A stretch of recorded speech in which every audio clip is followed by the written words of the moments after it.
So if you're depending solely on a vacation or an escape of some sort to bring relief or recharging or refueling, something is out of order. Hey there. Are you a Christian woman who's ready to strengthen your faith and stop the madness in your mind? The worry, doubt, anxiety. Do you want something more for your life but are not sure where to even begin? You've come to the right place. Hi, I'm Kristin Campbell. I'm excited that you're here as we journey together to discover mindset renewal and empowered faith for the Christian woman. I love summertime. I love the warm weather. I love bonfires and grilling and sprinklers. I love the playfulness and carefree vibe. And I love vacation time. Now, I haven't always been able to go on vacations, so I became very aware of how much longer the year felt when I wasn't able to, quote unquote, unplug and recharge. I became cranky, extra. And I made a lot of excuses for my sometimes poor choices. I would say, well, I didn't get a vacation this year, so I couldn't recharge and do X, Y, and Z. And it wasn't until I was reminded by the Lord that vacation was a privilege, not a promise. And that if I set my hope on a summer vacation to bring me rest, then I was going to come up short time and time again. Well, this really threw me for a loop because it's what I knew. You worked hard all year, you drove yourself crazy, you go away for a week, you recharge, rinse and repeat. That's what I knew. But that's not good, actually. And it led me to some deeper questions, like, why am I living for a vacation? Or why am I living a life that I feel I need to escape? Why am I working for the weekends? Because work is good. It's pre-fall. God gave Adam work before sin even entered the picture. So what's out of order here? Is it my job? Is it my attitude? Is it my timing? Just led to all these deeper questions. And we all have a specific amount of bandwidth, which is really just our personal capacity, whether it's mental, emotional, time, energy, resources. It's unique to each person. And it would be really helpful if we came with some kind of battery icon or a fuel gauge that we could see when we're running low. But honestly, if we're paying attention, we can tell. We know when we're running low. But often we don't pay attention, or we don't really believe that we have an option to recharge. I want to just quickly illustrate this, and I'm going to do some simple math here. Bear with me because I know it's summer and math doesn't belong in summer, at least not in my world. So I just want to keep it simple, and let's just start with 100%, fully charged. So let's say I set out a business goal or just a goal in my life, and I'm feeling ambitious because I'm at 100%. So I go after it. And that thing takes about 60% of my bandwidth, of my mental capacity, of my time, of my resources. So already I'm down to 40%. Well, as you know, I also have 3 kids who are still under my care, so keeping them alive takes at least 30%. So now I'm down to 10%. Not to mention they're living their best lives right now. I'm mommy Uber, and they have lots of sports and activities going on, so that could be another 20 to 30%. So I think now I'm in the negatives, negative 20. And I'm also married. My husband's very easygoing, so maybe 20%, but now I'm at negative 40%, and I haven't even given anything to myself. Just my basic hygiene and just survival, that's at least 10%, so I'm at negative 50 at this point.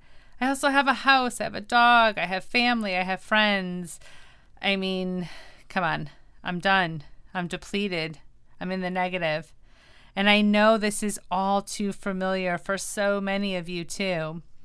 And we could try to go back and we try to play with those numbers, yet I keep coming up negative every single time.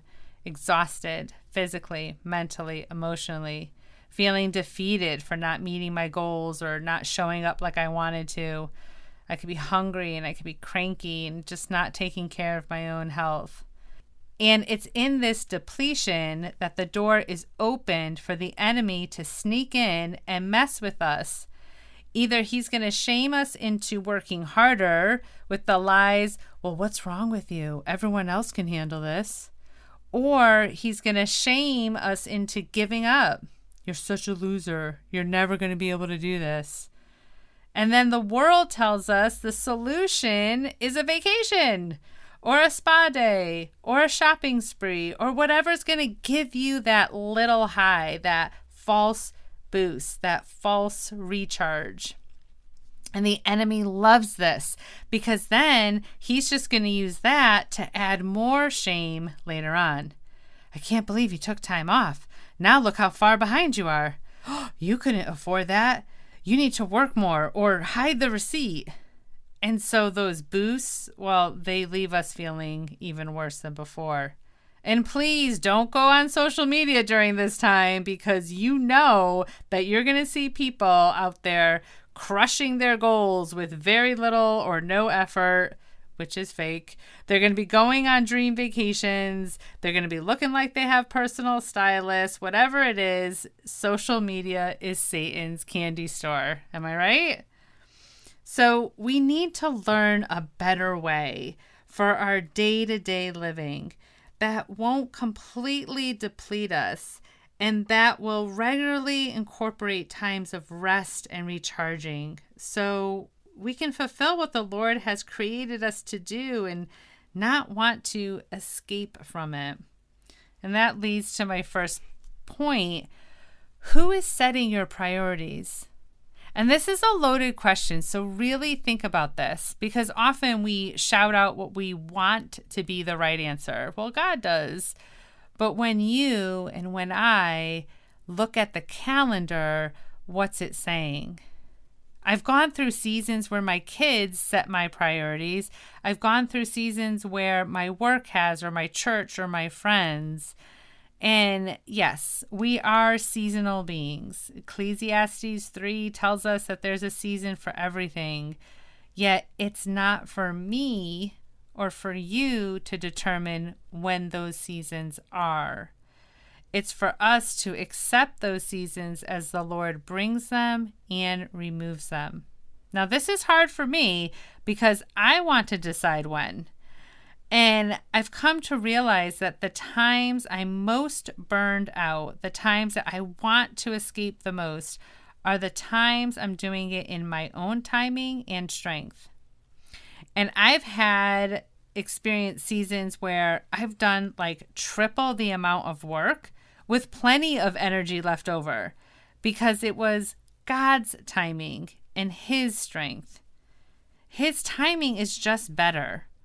Allowing Him to set your priorities is key. And this is going to be unique to you and to where you are at in life. He is the first priority, and then He's going to set the rest up for you, including all of your goals. Because whose goals are they? Now listen very closely here. Just because it's a good goal doesn't mean it's a God goal. I remember a time that I was really determined to lose weight and it became top priority. It was my focus and I started to see some success, yet quickly I plateaued. But I just kept pushing. To the point where I injured myself. And finally, I just cried out to God, like, what's the deal? And upon further reflection, He showed me that my motivation wasn't to be healthy. It was to look good. It had some skewed perceptions mixed in there. And God finally said, no more. This isn't your focus or goal right now. I have another thing for you to do. And He began to show me a new goal. Now, was losing the 10 pounds a bad goal or a wrong goal? No. But my heart's motivation was wrong. The timing was wrong. And what God showed me to focus on was more important to my purpose, and it required my full attention. It's about surrendering. Surrendering your good goals for God's goals. Asking Him what He needs you to focus on at this season. You may want to move, but He may be telling you to be still, or vice versa. You need to be open to His leading. And how will you know that it's Him that's leading you? Well, you have to ask Him. Spend time listening, developing a Sabbath practice. And I'm not just talking about Sundays in church. I'm talking more along the lines of a daily time spent just being still before the Lord. Isaiah 40:31 says, "Those who wait for the Lord will gain new strength." I need new strength daily, not just once a year. I mean, even in the Lord's prayers, Jesus says to ask for daily bread. This is the refueling and recharging we need each and every day from the Lord. When your days are ordered by the Lord, there's a rhythm and a strength and a joy in the work. And it may still be hard, yet the longing to escape from it, that's removed. You may not be there right now, so I'd encourage you to spend time with the Lord, asking what's out of alignment. You may be in a season of trials in your job or in your role, but ask the Lord how He wants you to respond. Check your attitude, check your trust levels. Maybe God's trying to teach you something. There's always a purpose in what He allows. And one final thought, and this might be the most challenging, be content in the season you're in right now. And being content is not dependent on life around you being good or being easy. Contentment is found in your own hope and trust in a God whose promises for you are good, who is faithful to complete the good work He has begun in your life. And as you bring your daily living into alignment with the purpose He has predestined for you, that hope, joy, contentment, that will all grow. In Philippians 4, Paul tells us that he had learned to be content in whatever circumstance he found himself in. Contentment is learned, and the schoolhouse often is trials. It's just something to think on. So if you're depending solely on a vacation or an escape of some sort to bring relief or recharging or refueling, something is out of order. Spend time with the Lord seeking answers on what it could be. Are you surrendered to His priorities and goals? Is your heart in alignment? What is He teaching you? What is your next step? Psalm 62:1 tells us, "In God alone our souls find rest." Thank you for listening to today's podcast. I hope you walked away a little stronger in your faith and freer in your mind. You are so loved. If you liked this episode, share it with a friend. Leave your ratings and reviews, and engage with me on social media. I'd love to hear from you.